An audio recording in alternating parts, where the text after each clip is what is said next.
Hello, so this is extra credit number 6, SavannahBilledo. So starting off, what I'm doing is I'm just starting importing turtle and math, creating the screen, creating the turtles, setting the speed, the size. I'm just getting all my turtles in the correct starting position, so in the upper left corner. So first off, I make the x-axis. So with turtle bug draws x and y axes, both 600 long and centered on 0, 0. So all I do, pen up, and I have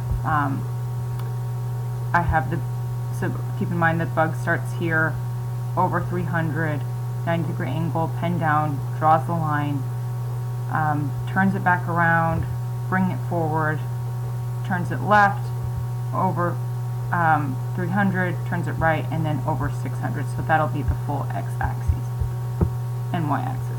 So then we go over to the grid. I start off by just drawing, I'm using a helper function here to just draw the main grid, so just the outline, so 600 by 600. And then the first helper function I create is the horizontal line down. So this turtle leaf will just draw the lines from the top to the bottom, and that is it. And horizontal lines up will draw the lines from the bottom to the top. Okay? So I have combined those both together to create horizontal lines. And the reason I split into two is because I want to make sure that I don't go over the y-axis. So by splitting them up like that, I have in a range of 5, it going from, leaf going down, up, down, up, and I have that go for 5 times, and then I have only out of the loop here, I have it going from the top, bottom, and then I bring the pen up, and I go, and then it goes up. Now, the reason for that is that since the pen will be up, it won't draw over that y-axis, and then I bring the pen down, and then a range of 6 of the rest. So this will be 10, and then I have my 2 here, 1 which will draw, 1 which will not, and then the rest of the 6, so there'll be 12 in total. And then, because I've already created this, the beauty is, as long as I just turn the turtle the correct direction, so in this create right 90, I can just use this helper function to create the vertical lines. And because I've already programmed it to pen up at this, when it reaches the 7th drawing of line up, it'll be the exact same thing for the vertical line here. So if you'll see when we run this at the final point that it won't touch the x-axis whatsoever. So now we have, when we put this all together in grid and axis, we have our axis that's drawn by turtle bug, and then we have our total grid, which we want to be light blue. So we have our main square here, the horizontal lines and the vertical lines, and that will be drawn by leaf and bug here. So if we go like this, let me just make sure everything else is commented out.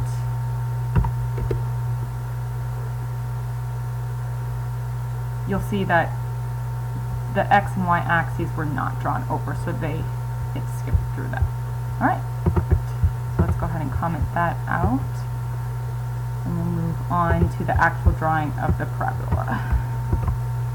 So first what I did was the start point for the quadratic. All I did was for turtle bean, so it starts in the correct position. So keep in mind it's at this upper left corner, and I have it go, and keep in mind each square is 25, so I have it going forward 2 squares, and turning right, and then going down 2 squares, and then facing to the right here, turning it left and facing right, pen down. So now it's in the correct position. So for when I want to draw, because keep in mind the parabola is from -10 to +10x, so I just want to get it to that -10 start. Then here, my second helper function is the cross. For each integer, for every interval that we hit, we're drawing a cross. So this just draws a cross. So knowing where we start with this helper function, the starting quadratic, I have the turtle create a cross and make sure, and then to make sure that it starts as if it was started here, so facing to the right. So it draws the cross and it ensures that it faces to the right, and then at the end here, I change the color to red. So the color is green, at the end it'll be colored red, and what this does is it sets turtle up to be red when it draws the lines in between. Because the cross will be green, and the line connecting the crosses will be red. Now, the first kind of mathematical part is finding the opposite side. So the idea behind this was the Pythagorean theorem. Now we know the adjacent, so we have the hypotenuse here, and we have the opposite here and the adjacent here. Now the adjacent we know is going to be 25, because that's what each square is worth, and each interval is going to be only from one x to the other. So we know that this is only going to be 1x, so it's going to be 25. Now we need to find the distance between the 2 points, and that's what this does here. So this is finding the opposite side. So I've created a couple lists here so I could track the information that it was putting out, so I could kind of visually see what was being calculated. So I have my distance list, I have my turn angle list, and I also had a counter to make sure that I had enough points, that the range was what I was looking for. Now I don't necessarily need this anymore, but it was a way for me to double check. And in fact, we don't need this one. This was actually, that's my fault there. And we can put the counter back in there. It was just so that I knew how many points there were. So what we have here is we have the actual equation given to us. So we're trying to find the y point in the range from -10 to +10. So for x in range, so for starting with -10, it's going to plug that in for x here, and it's going to give us the y point value.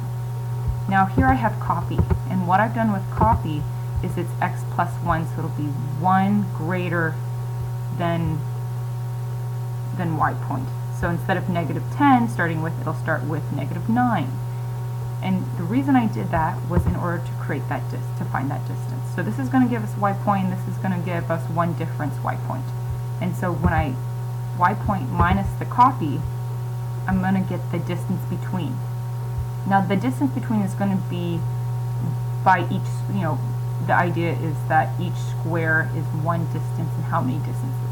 Now because we know that each square is worth 25, I multiply by 25. So that it correlates to each square. And then I just appended that distance, and we can do a count to see. But this first gives me that distance there. So if we did want to see that,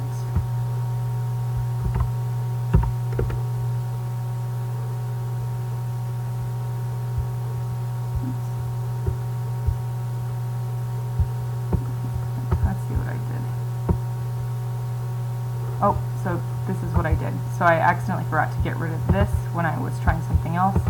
So as long as I get rid of that, it will be fine. So this is going to be the distances between the points here. So we have our distances here. I didn't print out the counter, so we don't have that, but we just have the distances. So from the distances, what we can find now, that's going to be the opposite side. We found the opposite side. Now we start to kind of go into drawing the curve, because we have all the tools we could need for that. So again, I've created a couple of lists here. Now this again will just help me kind of visually see what is being calculated here. And I have turtle bean will draw a parabola from equation 1 divided by 6x to the 2 minus 1 divided by 12x minus 7.5. And it'll go from -10 to +10, steps 1/4, and then it'll make the interval. So first I use my helper equation here to start turtle off in the correct position, and I have the turtle draw across to start us off. Then, using my the finding opposite sides helper function for distance in finding opposite side, I'm calculating the hypotenuse. So this will be the actual so we have 1 point here and 1 point here. We know this length here and this length, so now we'll find the actual distance from one point to the other of the line, the direct line. So using the Pythagorean theorem, I'm finding the hypotenuse here. So just a squared plus b squared equals c squared. So a squared plus b squared square root of that will give us the hypotenuse. So then I just dot appended it into my list here so I could see what the hypotenuse was calculated.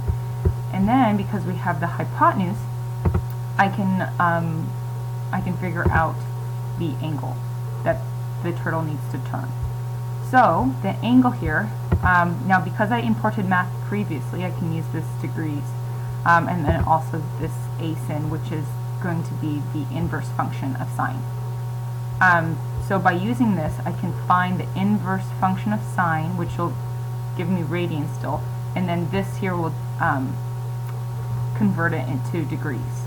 So distance over hypotenuse, again, distance is just comes from the finding of the opposite side, divided by the hypotenuse. So sine, which is opposite over hypotenuse. So that's what this is here. And so this here will give us the angle in which the turtle needs to turn. So again, I just dot appended it into the angle here, into my angle list. And then, because I have both the angle and the hypotenuse, I can start drawing the actual curve. So I have the turtle turn right angle. So keep in mind the turtle is facing right. So the turtle will turn to the right the angle amount. It will go forward the hypotenuse amount. And then I have right here having the turtle turn back left that same angle. And what that'll do is it'll start that angle facing to the right so that it's ready for the next angle that is calculated. So that otherwise, if I didn't have it return back facing right, turn left here, it would just keep going into a circle, into a spiral here, because it would just keep turning right from the from its previous position. So that just resets it. Once it's reset, it's also in the correct position to draw a cross. So it draws the cross, and then it starts all over again. So the next hypotenuse and the next angle are calculated. The turtle turns the angle that's calculated. It goes forward the hypotenuse that's calculated. It turns back that same angle, creates a cross, and so on and so forth. Which then brings us to the final graphing of leaf, bug, and bean. So turtle leaf draws a grid that is 600 by 600 containing 24 by 24 squares that are 25 spaces apart. Also turtle bug draws x and y axes that are 600 long. Turtle bean will draw a parabola from equation fx. There's the equation there from -10 to +10 in steps 1/4 that marks all the integer points in the interval of green cross. So I have my main helper function up there, the grid and axis, which is leaf and bug, and I have the drawing curve, which is bean. So when we have our final graphing here, I just want to make sure I've commented everything else out.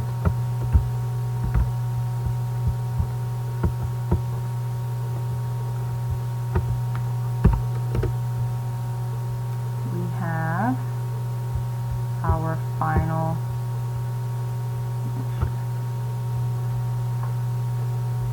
final graph here.